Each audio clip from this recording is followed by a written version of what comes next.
এই জীবন কিভাবে বদলানো সম্ভব? কিছু মানুষ বলেন যে নিরন্তর কাজ করলে, পুরুষার্থ পালন করলে এই জীবন বদলে ফেলা সম্ভব। আজ আমি আপনাকে বোঝাবো যে এক মুহূর্ত, সময় আর সিদ্ধান্ত কতটা গুরুত্বপূর্ণ হয়। এক মুহূর্তই যথেষ্ট। একটা মুহূর্ত এত শক্তিশালী হতে পারে যে তা আপনার সমগ্র জীবন পাল্টে দিতে পারে। এমন এক সময় ছিল শ্রীরামের কাছে, যখন ওনাকে সিদ্ধান্ত নিতে হয় যে উনি নিজের পিতার আদেশ পালন করতে বনবাসে যাবেন নাকি যাবেন না। উনি সেই আদেশ পালন করেছিলেন। তারপর সময় অনুসারে উপযুক্ত সিদ্ধান্ত নিলেন। আর আজ সকলের মনে বসবাস করেন শ্রীরাম। আর অন্যদিকে আছে রাবণ। ওনার কাছে একটা সময় ছিল, একটা সুযোগ ছিল নিজের প্রারব্ধকে শুভ করে তোলার। উনি ভুল করলেন আর মৃত্যু লাভ করলেন। নির্বাচন সবসময় আপনার হাতে, শুধু আপনাকে সময়কে বুঝতে হবে, সেই মুহূর্তকে বুঝতে হবে আর উচিত সিদ্ধান্ত নিতে হবে, ব্যাস। বুঝতে শিখুন এই সময়ের দাবি কি, বুঝতে শিখুন এই সময়ের ইচ্ছে কি, আর উচিত সিদ্ধান্ত নিন। আর আমার সাথে ভালোবেসে বলুন, রাধা রাধা। জ্ঞান এবং অহংকার, এই দুইয়ের মধ্যে সম্পর্ক কোথায়? সম্পর্ক ঠিক সেরকম যেরকম হাত এবং কাকনের, যেমন চোখ এবং দৃষ্টির সম্পর্ক। এবার আপনি বলবেন, এ আমি কি বলছি? জ্ঞান এবং অহংকারের এমন সম্পর্ক কি করে হতে পারে? দেখুন, যে ব্যক্তি জ্ঞানী, যার কাছে জ্ঞান রয়েছে এবং তিনি জানেন যে তার কাছে জ্ঞান রয়েছে, তার মধ্যে নিজে থেকেই অহংবোধ জাগ্রত হয়। খুব কম সংখ্যক এমন জ্ঞানী ব্যক্তি আছেন যারা নিজেদের অহংকারের বিষয়ে আঁচ করতে পারেন। প্রকৃত জ্ঞানী হলেন তিনি, যিনি নিজের জ্ঞানের সদ্ব্যবহার করে অহংকারকে দূর করেন। উচিত সময়ে বুঝে যান, নিজের অন্তর যাচাই করে এই বিষয়টা দেখেন যে তার অন্তরে অহংবোধ জাগ্রত হচ্ছে এবং নিজেকে সেখানেই থামিয়ে দেন, যাতে অহংকারের পথে তিনি অগ্রসর না হয়ে যান। এই অহংকার কখন উচিত, কখন অনুচিত, কখন প্রয়োগ করা উচিত, উচিত নয়, কখন বাধা দেওয়া উচিত, এটা শেখা অত্যন্ত প্রয়োজনীয়। আর যদি এটা আপনি শিখতে পারেন, তাহলে আপনি একজন জ্ঞানীও হয়ে উঠবেন এবং সুখীও থাকবেন।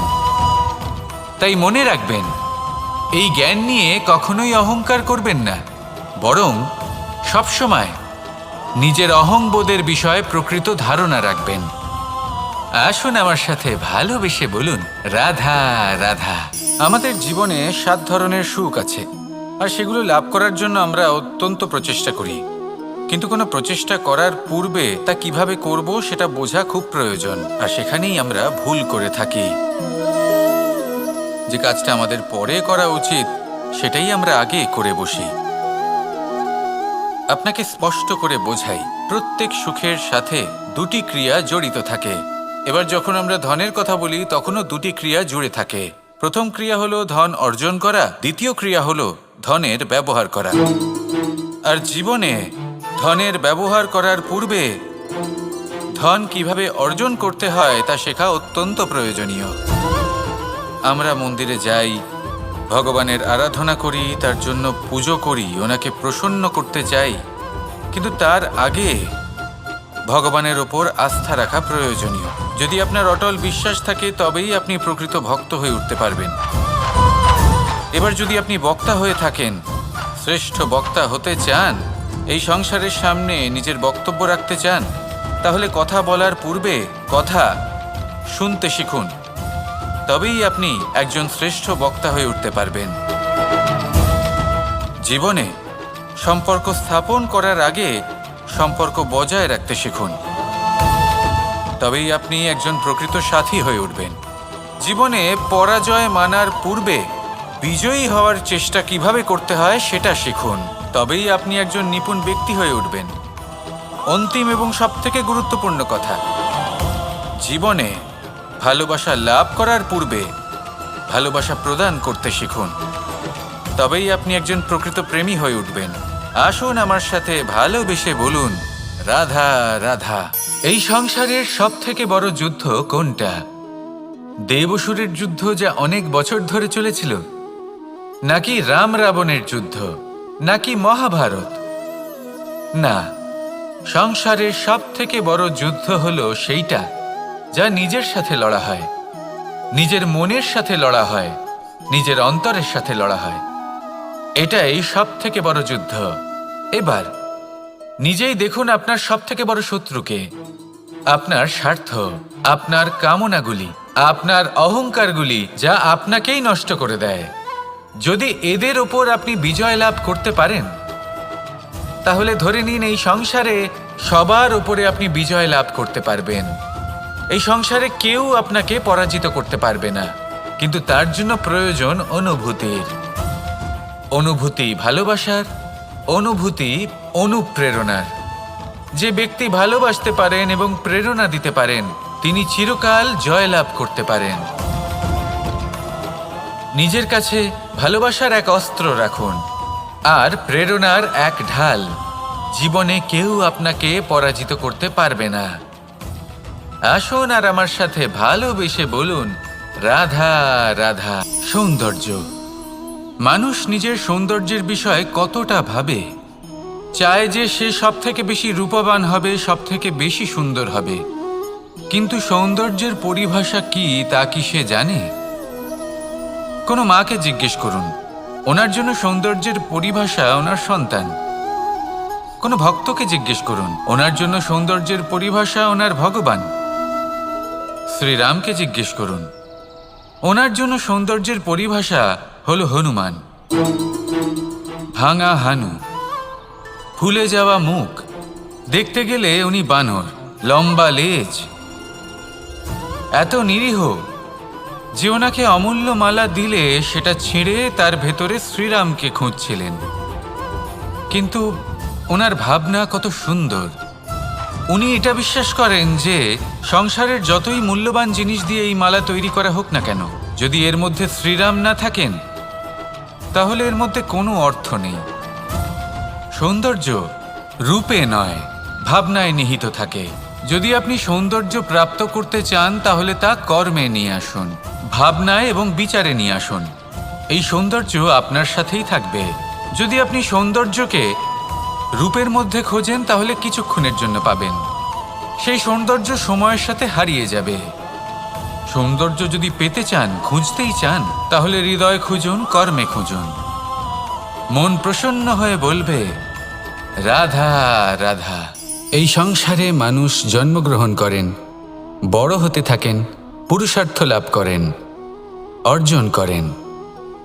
অর্জন করা আসলে কি? বেশিরভাগ মানুষ বলেন অর্জন করা অর্থাৎ ধন সম্পত্তি অর্জন করা। আর কি অর্জন করা যায়? আর কি লাভ করা যায়? আসল প্রশ্ন হলো এটাই যে কি এমন আছে যা বাস্তব রূপে অর্জন করার যোগ্য।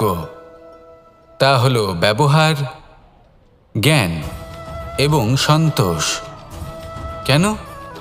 কারণ আপনি যখন এই সংসার ছেড়ে চলে যাবেন তখন আপনার ধন সম্পত্তি আপনাকে বিদায় জানাতে আসবে না।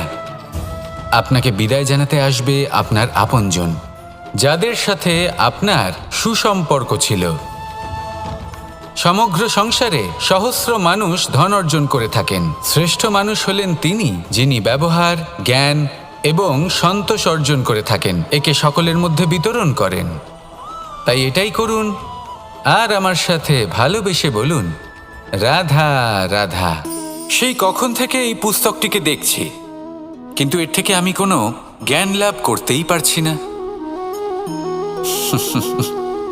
এবার আপনি বলবেন যে আজ কেমন বিচিত্র কথা বলছি আমি।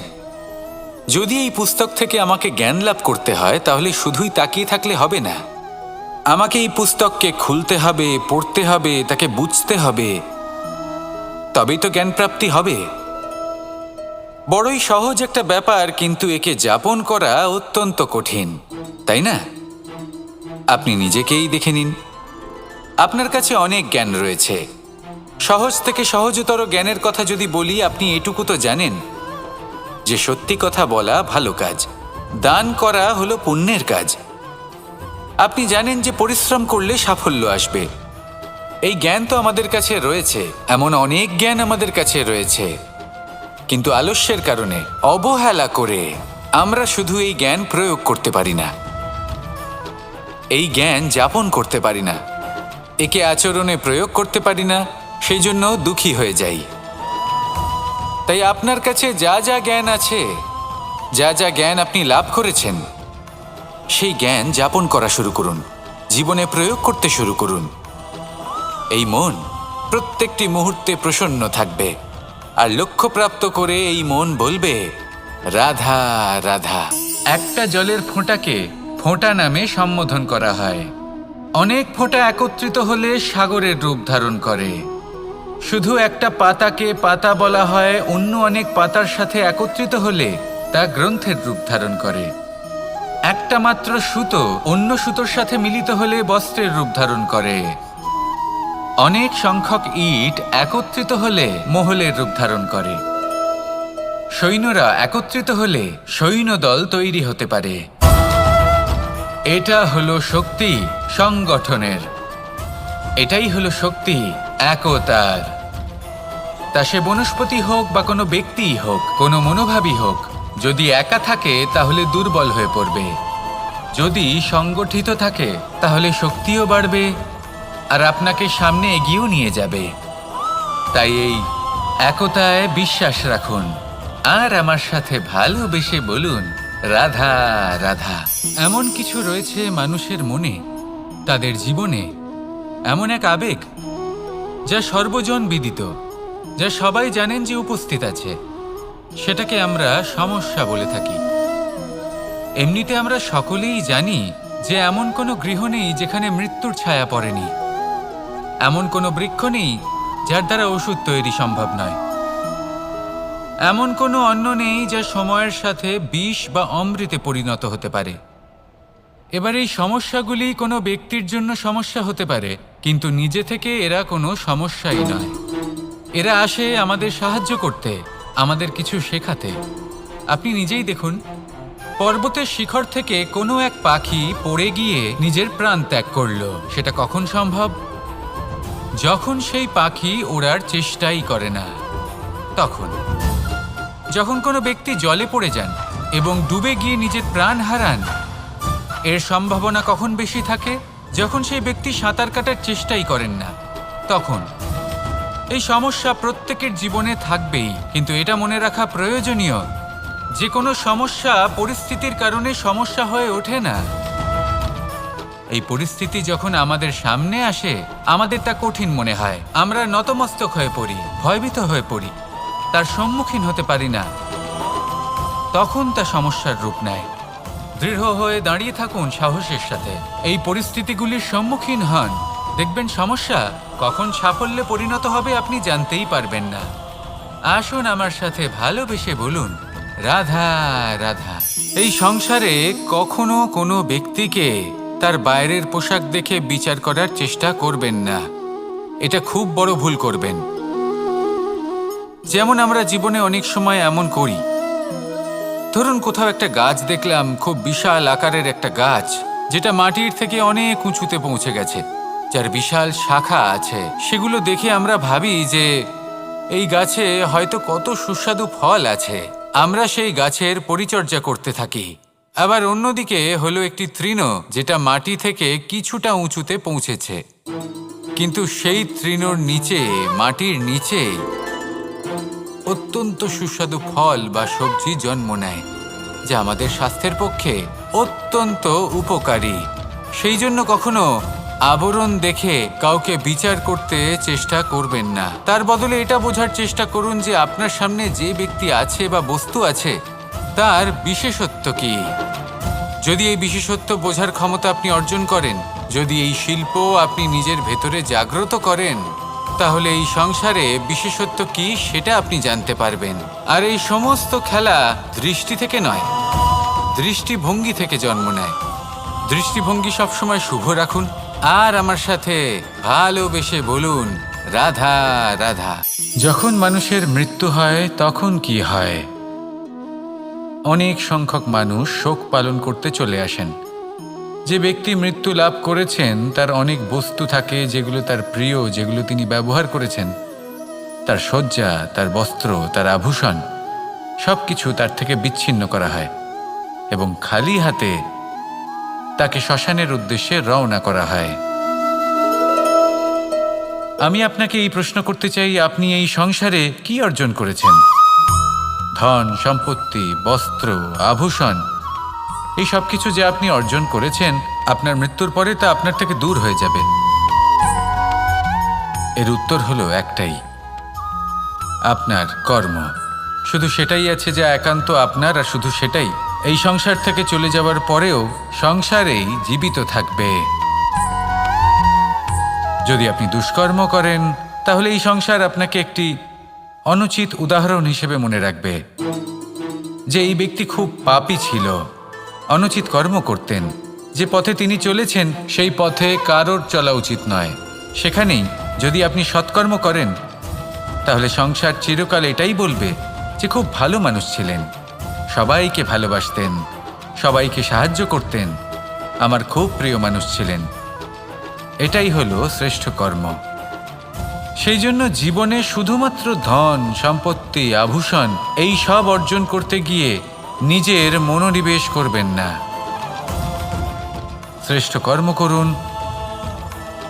সংসার থেকে চলে যাওয়ার পরেও এই কর্মই এই সংসারে আপনাকে জীবিত রাখবে। আসুন আমার সাথে ভালোবেসে বলুন, রাধা রাধা। আমরা সবাই সূর্যকে সম্মান করি, ওনাকে শ্রদ্ধা করি, ওনাকে পুজো করি। এই সূর্য আমাদের শক্তি প্রদান করেন, প্রকাশ প্রদান করেন। কখনো কখনো উষ্ণতা এতটাই বাড়িয়ে তোলেন, এতটাই তপ্ত করে তোলেন, আমাদের একথা মনে হয় যে আমাদের এই শরীর জ্বলে যাচ্ছে। তখনও আমরা বিরোধিতা করি না, তাকে কটু কথা শোনাই না, আমরা সসম্মানে তা গ্রহণ করি। কেন কেন করি? কারণ আমরা জানি যে সন্ধেবেলা যখন সূর্যাস্ত হবে, তখন শুধুমাত্র অন্ধকার বাকি থাকবে। ঠিক কিছুটা এরকমই হয় আমাদের মাতা পিতাও, যিনি আমাদের জন্ম দেন, আমাদের ভরণ পোষণ করেন, আমাদের বড় করেন, আমাদের প্রেম প্রদান করেন। কখনো কখনো তাদের মুখ থেকে কটু কথা নিঃসৃত হয়, আমাদের দুঃখ হয়, কিন্তু তখন আমাদের এটা বোঝা উচিত এগুলি নিঃসৃত হচ্ছে আমাদেরই মঙ্গলের জন্য। যেমন সূর্যদেব, উনিও উত্তাপ দিয়ে থাকেন আমাদেরই মঙ্গলের জন্য, যাতে ফসল পাকতে পারে, যাতে জল বাষ্প হয়ে মেঘ হতে পারে, বৃষ্টি হতে পারে, আর এই সংসারে নিরন্তর জলের প্রবাহ থাকে। আমাদের মাতা পিতা, তাদের কঠোর আচরণ, তাদের কঠোর অনুশাসনের পেছনে লুকিয়ে থাকে ওনাদের ভালোবাসা। আমাদের তা বুঝতে হবে, সসম্মানে ওনাদের গ্রহণ করতে হবে। কারণ ঠিক সূর্যাস্তের পরে যেমন চতুর্দিক অন্ধকারচ্ছন্ন হয়ে যায়, তেমনি আমাদের জীবন থেকে যখন আমাদের মাতা পিতা চলে যায়, তখন আমাদের জীবনেও শুধু এবং শুধুমাত্র অন্ধকারই ছেয়ে থাকে। সেই জন্য নিজের মাতা পিতাকে সম্মান করুন, ওনাদের ভালোবাসা প্রদান করুন।